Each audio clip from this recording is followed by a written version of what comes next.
And breaking news coming in the wake of the Raigad landslide, the death toll has now reached 86, ladies and gentlemen, and the situation remains grim. State Minister Uday Samant has announced that those who were buried in the landslide will also be declared dead. Remember, the rescue and recovery operations have been taking place for the past 4 days. Rescue operations have now been called off. That's the piece of breaking news that's coming in when it comes to the entire situation in Raigad, ladies and gentlemen. Heavy rains triggering those landslides almost 4 days back. The death toll has gone up to 86 and the situation remains grim. Remember, the rescue operations faced a lot of hardship given the continuous rains and low visibility in the area. Also, due to the terrain of the area, the movement of heavy machinery was also very difficult, and what we are learning is that the death toll has gone up to 86. The rescue operations have now been called off, and State Minister Uday Samant has announced that those who are buried in the landslide, remember around 200 people were in the village that was hit by this landslide due to heavy rains,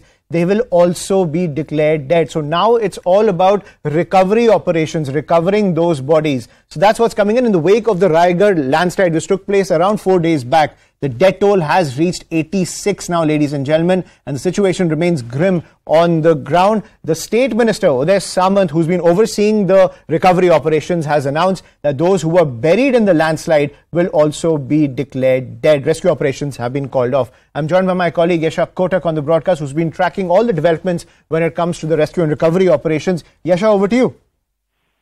In fact, now there's been a clarification from Uday Samant further. These 57 that we have already spoken of being declared dead are in fact the people who are still missing. So let us at least break this down for our viewers. There were 228 people who were residing in this particular village. 228 was the voters list, the details from the voters list that was sought, of which we had seen that approximately 75 people were on first day itself brought out when the landslide took place. Following which, on day one, there were 21 people who were rescued alive.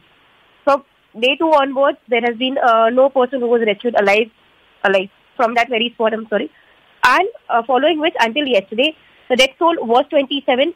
Today, the sources said that there were 2 more people who were whose bodies were found. And there were 57 people, according to the list available with the government sources there, who said that there were 57 people who were still missing there.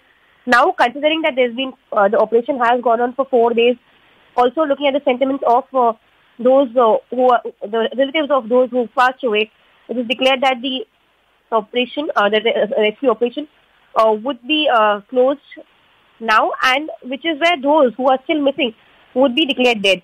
Now, this is in fact to ensure that those who've been buried there are laid to rest there itself instead of ensuring that their bodies are removed and buried at some other place. This is to in fact give a respectful death and burial to those who passed away. This was something that had come in from the statement that Uday Samant made when he visited that very spot. Uday Samant is the guardian minister of that area. Now, let's understand the entire instance. When the landslide took place on Wednesday night, there were several people who were still trapped there. But after the operation had become really difficult for NDRF as well to reach that particular spot, which was a remote location, but it would take almost an hour to 2 to reach the landslide spot from the base camp. Considering it was raining constantly and there was fog, there was no other way to in fact have any kind of machines reach that spot. So all this evacuation or in fact the operation was done manually, which was a really difficult task.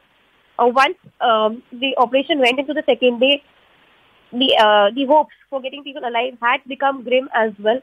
In fact, when we'd spoken to the relatives who were at the base camp, they had also said that they had lost hope to get their loved ones back. Right. Yes. And Yasha, just a quick clarification. You're saying 228 people were on the voter list in that area. 21 people were rescued on day 1. So is the official death toll now likely to be 207? No, not really, Vidyut, because when we speak of the figure 228, which was on the voters list, there were 21 who were rescued alive on day 1. 75 people had out of those also had managed to get out when the landslide took place. But following which from day 2 onwards, we saw that the death toll only mounted. So of course, the death toll. So the fact that those who were missing were anyway close to 100. Right now, this figure that has come in officially is around 86 because 86, right. Right, okay, we'll leave it at that. Thank you, Yasha, for clarifying that for us. So that's what's coming in from Raigad, ladies and gentlemen. The death toll mounting to 86 now as the rescue operations have been called off. But let's